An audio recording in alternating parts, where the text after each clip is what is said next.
So we're backstage at Montreal Comiccon. Kevin Smith just gave us 3 hours and 20 minutes. Is that how long it was? No, dude, that is sick. There was some poutine too. It was a mini poutine break I had on stage. It was awesome. Very mini. Yeah. The last time I saw someone speak that long and give that much was Henry Rollins. Get out of here. So you are in very good company, my friend. That is, man. I like to try to go the Springsteen route. When I was a kid, he was known. You're from Jersey. It all makes sense now. It all makes sense. He was known for doing these ridiculously long concerts where he was trying to beat the audience, like in terms of like who will last longer. Yeah. So I'm not musical or talented, but I can talk a lot. So You're talented. Like, I'm going to try to do the talking thing, Spielberg, Springsteen style. Okay, I'm going to say something, and you might not agree with it. Besides the fact that you're obviously not into your stepdaughter. You are my generation's Woody Allen. Thank you. Have you been compared to Woody Allen before? Yeah, when I first in France, when Clerks came out, the poster for it in France, the movie's called Les Employés Modèles. It said un Woody Allen de grunge. So they called me the grunge Woody Allen. Grunge Woody Allen. When I started, that was nice. They haven't called me that in fucking years. Obviously, we spoke before. I've been a fan forever. Thank you. But what I really, really like about you is you're inspirational. Yeah, I try to. Honestly, it's like I like being funny or trying to be funny and stuff, but that's hit or miss. It's 50-50 whether or not you can make somebody laugh. But it's 100% that you can inspire somebody. Right. That you can tell somebody like, hey, here are 3 steps or 4.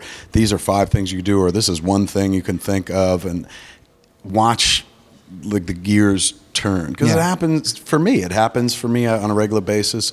People say something, you're like, oh yeah, and it inspires you or something like that, or push you or something like that. And sometimes it helps to have a total stranger just be like, you can do this, you were smart and good. So I like to, more so, like as much as I like to try to make people laugh, I also think it's more important to send them out of that room going like, oh, I could fucking achieve anything. And they can, mostly, as long as, like, human flight's difficult. But other than that, most of the shit that we want to achieve is pretty doable, but people don't encourage us enough to try to go do it. So I like to be the guy that's just like, oh, try it. If it doesn't work, it doesn't matter. At least you did it. What would not work is never trying. Give it a shot. Take the shot. The shot's always worth taking. And I think what I really liked was I got to watch it with my mom and my stepfather, and my mom's a family therapist, and she leaned over at one point and she goes, this guy's really good. Oh, did she? That means the world, man. Yeah, because I think she, when you were saying stuff about like, pushing the boundaries, going out, doing stuff, and my mom was like shaking her head. I'm like, you got the doc on your side. If I could get moms on my side, that was a good thing. Man. I just want to say thank you so much for coming to Montreal. Oh my God, thanks for having me. I know you were in Hollywood last night for Jay's sober birthday. Yeah, I'm sober 23 years. Are you really? And the fact that you made that kind of fun about it, but I know where it was coming from. I totally get that. So it was the fun about it was, we do that show, Jay and Silent Bob Get Old, generally at a theater where everyone is soused. Yeah. So it's a show about his sobriety where everybody else is fucking drunk and partying and stuff, but it really works out, and it's kept him like clean enough to put together a semblance of a normal life that he had craved forever. That dude always craved normalcy. Yeah. The way that most people crave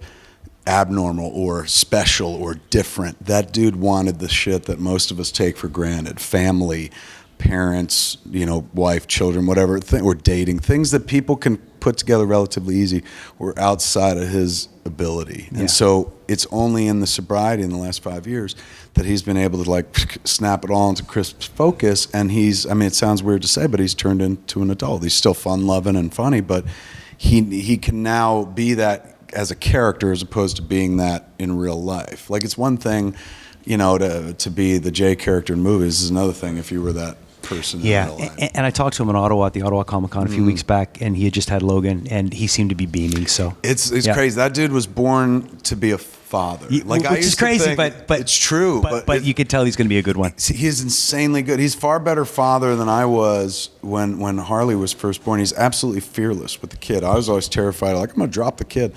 But he'll like fucking work her like a basketball, palms her and shit like that. He's so good with her. And she stares up at him in that way of like, I don't know who he is, but he makes me laugh. Like Yeah. she's constantly smiling and laughing at him. And you realize that this is what he's wanted his whole life. Like he's always been talking about having kids. When I first had Harley, he was like, that's what I want in life. I want what you got. And he's like, I just want a wife and a kid and a house and stuff like that. So for him to finally get to this point and put nice it thing all to see. together, it's a really, really nice thing because it was not in the cards for him, and now it is. And he, as much as I thought, like for years, he was born to play Jay.